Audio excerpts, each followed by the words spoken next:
Dilolostro YouTube channel la hi le xigodini tshikelela kunupu leyi nga tsariwa leswaku subscribe na xitlokwana u fike kona exigodini xa Mampela hi bombisa ririmi rero.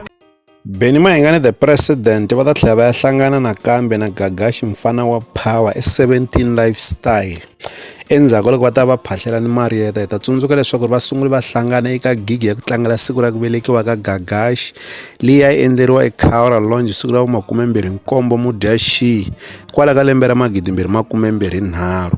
Sweswi va ta tlhela va ya hlangana nakambe 17 lifestyle. Ku na xin'wana ndzi nga xi tekela enhlokweni hi Gagash misa loyi u na power. Hi ta tsundzuka leswaku ri Khaura Lounge u yi endle leswaku ri yi va ematimbeni, kasi na le Ubuntu Kral nakona u endle leswaku ri ku va ematimbeni. Sweswiwani u le ku endleni leswaku ri 17 lifestyle na yona yi va ematimbeni. Ndzo pfumela leswaku ri va nga va karhi va n'wi hakela ku va karhi a promota tindhawu letiwani. Loko a ta va post le 17 lifestyle u fika a tsala leswaku ri a ri yengi game a ni hijack I pay.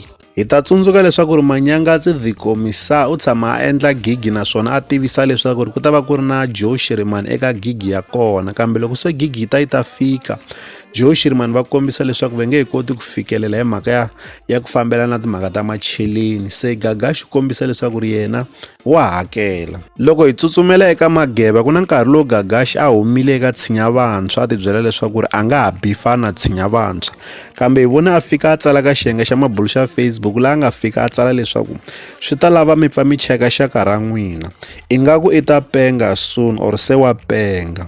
Mi nga deleli swikwembu swikulu swi ta mi xanisa on expense of content.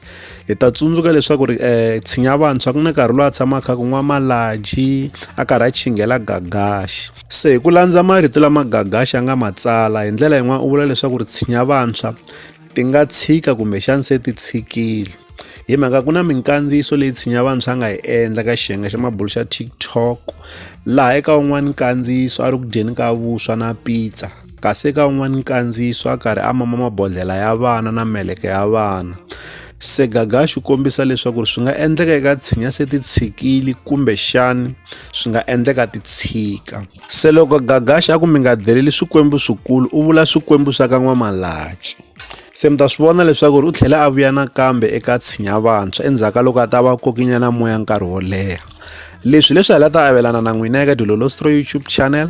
Loko mi nga se subscribe eka channel ya hina hi kombela nseketelo wa n'wina. Eka n'wina mi nga subscribe hi ri xandla ehenhla ka xin'wana na xandla. Nseketelo wa n'wina hi wu khensa hi tlhela hi vuyelela. Laha ka Dilolostro YouTube channel hi le xigodini leyi i channel ya n'wina ya Gagash. Dilolostro.